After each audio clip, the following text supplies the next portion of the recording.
Berita baik yang ku bawa dari Bapa-Ku di surga. Berita baik hari ini.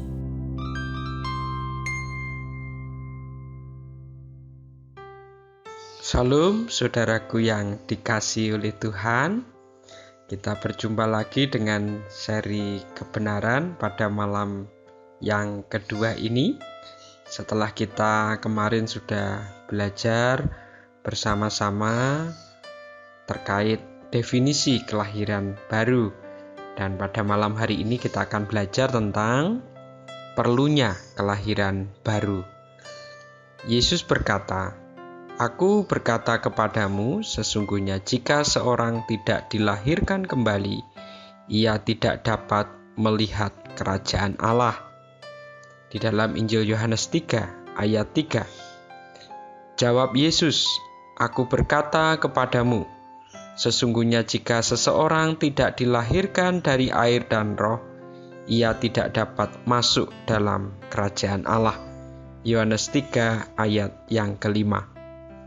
Dari dua ayat tersebut di atas, kita dapat belajar bahwa untuk dapat masuk ke dalam kerajaan Allah, kita perlu mengalami kelahiran baru.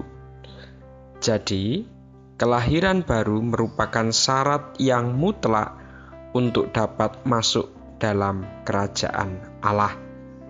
Tanpa kelahiran baru, kita akan binasa, karena ada dalam Adam dan berada di bawah murka Allah. Tidak ada cara lain untuk kita bisa keluar dari keluarga Adam kecuali dilahirkan kembali menjadi keluarga Allah, di mana Kristus sebagai kepala yang bertahta atas manusia baru.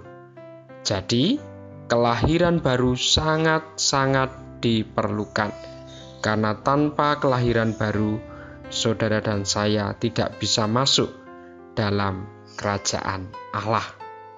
Nah, pada kebenaran berikutnya, kelahiran baru adalah semata-mata dari Tuhan. Mengapa demikian?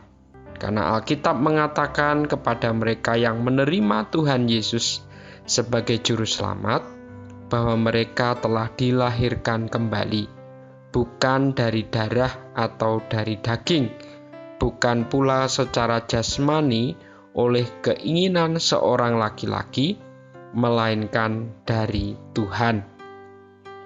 Itu tercatat dalam Yohanes 1 ayat 13. Kelahiran baru itu adalah bukan dari darah. Artinya apa? Kelahiran baru itu tidak diterima atau diperoleh dari orang tua kita. Keselamatan tidak diwariskan melalui keturunan. Dengan kata lain, tidak ada seorang pun yang dilahirkan ke dunia ini langsung menjadi orang Kristen. Mempunyai ibu dan bapak Kristen merupakan suatu hal yang indah. Namun, hal ini tidak dapat menjadikan kita anak Tuhan. Masing-masing kita harus dilahirkan secara perseorangan atau pribadi ke dalam keluarga Tuhan. Kelahiran baru adalah bukan dari keinginan daging. Ini berarti tidak ada seorang pun yang dapat menjadikan dirinya sebagai anak Tuhan dengan usahanya atau perbuatannya sendiri. Kehidupan kekal tidak dapat diusahakan, tetapi harus diterima sebagai pemberian atas karunia secara cuma-cuma dari Tuhan. Kelahiran baru adalah bukan dari keinginan seorang laki-laki. Ini berarti tidak ada pengkhotbah atau pendeta yang dapat menjadikan Anda sebagai anak Tuhan.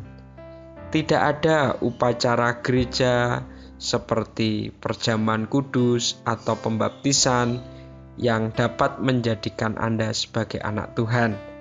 Menjadi anggota gereja pun juga tidak dapat menjadikan kita sebagai anak Allah. Kenapa? Karena kelahiran baru adalah dari Tuhan. Mari kita akan baca di dalam Efesus 2 ayat 8 dan 9. Apa yang dikatakan oleh Rasul Paulus di dalam Efesus 2 ayat 8 dan 9. Sebab karena kasih karunia kamu diselamatkan oleh iman. Itu bukan hasil usahamu, tetapi pemberian Allah. Itu bukan hasil pekerjaanmu. Jangan ada orang yang memegahkan diri. Jadi sangat perlu Bapak Ibu Saudaraku untuk kita lahir baru. Karena tanpa lahir baru kita tidak dapat masuk dalam kerajaan Allah.